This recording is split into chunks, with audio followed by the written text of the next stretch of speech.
సంపూర్ణ కార్తీక మహాపురాణము త్రింశాధ్యాయము. పూర్వోక్త విధంగా సూతుడు వినిపించిన కార్తీక మహాత్యాన్ని విని సౌనకాది ఋషులు మహాబాగా కలియుగ కల్మషగతులు రాగాది పాసయుక్త సంసారగ్రస్తులు అయిన సామాన్యులకు సునాయాసంగా లభించే పుణ్యమేది, అన్ని ధర్మాల్లోనూ అధికమైనదేది, దేవతలందరిలోకి దేవాది దేవుడు ఎవరు, దేనివల్ల మోక్షం కలుగుతుంది, మోహం దేనివల్ల నశిస్తుంది, జరామృత్యు పీడితులు జడమతులు మందులు అయినా ఈ కలికాలపు ప్రజలు తేలిగ్గా తెములుకుపోయే తెరువేమిటి అని అడిగారు. అందుమీదట సూతుడు ఇలా చెప్పసాగాడు. మంచి ప్రశ్నలు వేశారు. ఇలాంటి మంచి విషయాల గురించి ప్రసంగించుకోవడం వల్ల వివిధ తీర్థ క్షేత్రాటన స్నానాల వల్ల, వివిధ యజ్ఞయాగాది నిర్వహణల వల్ల కలిగే అంతట పుణ్యం లభిస్తుంది. ఇంతవరకు నేను మీకు చెప్పిన కార్తీక ఫలమే వేదోక్తమైనది. విష్ణువానందకారకమైన కార్తీక వ్రతమే ఉత్తమ ధర్మము. సర్వశాస్త్రాలన్నీ వివరించి చెప్పేందుకు నేను సమర్థుడిని కాను, సమయమూ చాలదు. కనుక అన్ని శాస్త్రాల్లోనూ ఉన్న సారాంశాన్ని చెబుతాను వినండి అన్నాడు. విష్ణుభక్తి కన్నా తరుణోపాయం లేదు. విష్ణుగాథల్ని వినేవాళ్ళు విగతపాపులై నరకదూరులై ఉంటారు. హరిప్రీత్యర్థులుగా స్నాన దాన జప పూజ దీపారాధనలను చేసేవాళ్ళు పాపాలన్నీ వాటికి అవే పటాపంచలైపోతాయి. సూర్యుడు తులారాశి అందుండే నెల రోజులు కూడా విడవకుండా కార్తీక వ్రతం ఆచరించే వాళ్ళు జీవన్ముక్తులవుతారు. కార్తీక వ్రతం చేయని వాళ్ళు కులమత వయోలింగ భేదరహితంగా అందతామిత్రము అని నరకాన్ని పొందుతారు. కార్తీకంలో కావేరీ నది స్నానం చేసిన వాళ్ళు దేవతల చే కీర్తించబడతారు, విష్ణులోకాన్ని చేరుదురు.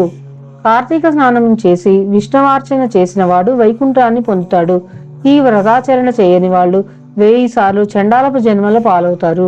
సర్వశ్రేష్టము హరిప్రీతిదాయకము పుణ్యకరము అయిన ఈ వ్రతాచరణము దుష్టులకు లభించదు.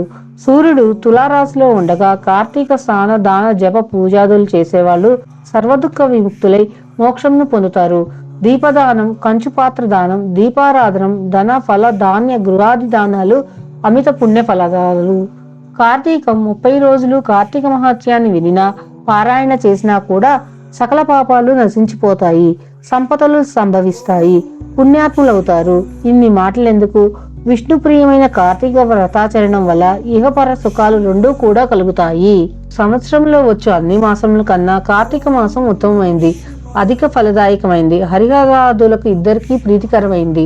కనుక కార్తీక మాస వ్రతం వల్ల జన్మజన్మల నుండి వారలకున్న సకల పాపంలో హరించి మరు జన్మ లేక వైకుంఠమందు ఉండగలరు.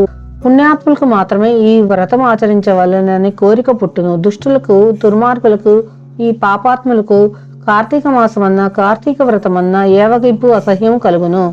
కాన ప్రతి మానవుడు ఈ పరమ సత్యమును గ్రహించి ఇటువంటి పుణ్యకాలమును చేతులారా విడవక ఆచరించవలను. నెల రోజులు చేయలేని వారు కార్తీక శుద్ధ పౌర్ణమి నాడైనను తమ శక్తి కొలది వ్రతమాచరించి పురాణ శ్రవణం చేసి జాగరణం ఉండి మర్నాడు ఒక బ్రాహ్మణునికి భోజనం విడించో నెల రోజులు చేసిన ఫలంతో సమాన ఫలము కలుగును. ఈ మాసంలో ధనము, ధాన్యము, బంగారము, గృహము, కన్యాదానములు చేసించో ఎప్పటికీ తరగని పుణ్యం లభించును. ఈ నెల రోజులు ధనవంతుడైనను బీదవాడైనను మరెవ్వరైనను సరే సదా హరినామస్మరణ చేయుచు పురాణములు వింటూ పుణ్యతీర్థములను సేవిస్తూ దాన ధర్మములు చేయుచున్న ఎడల వారికి పుణ్యలోకం అబ్బును. ఈ కథను చదివిన వారికి శ్రీమన్నారాయణుడు సకల ఐశ్వర్యములు ఇచ్చి వైకుంఠ ప్రాప్తి కలుగజేయును.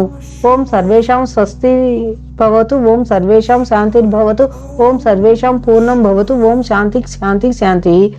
త్రింశోధ్యాయము ఆఖరి రోజు పారాయణము సమాప్తం. 30వ అధ్యాయం సంపూర్ణం.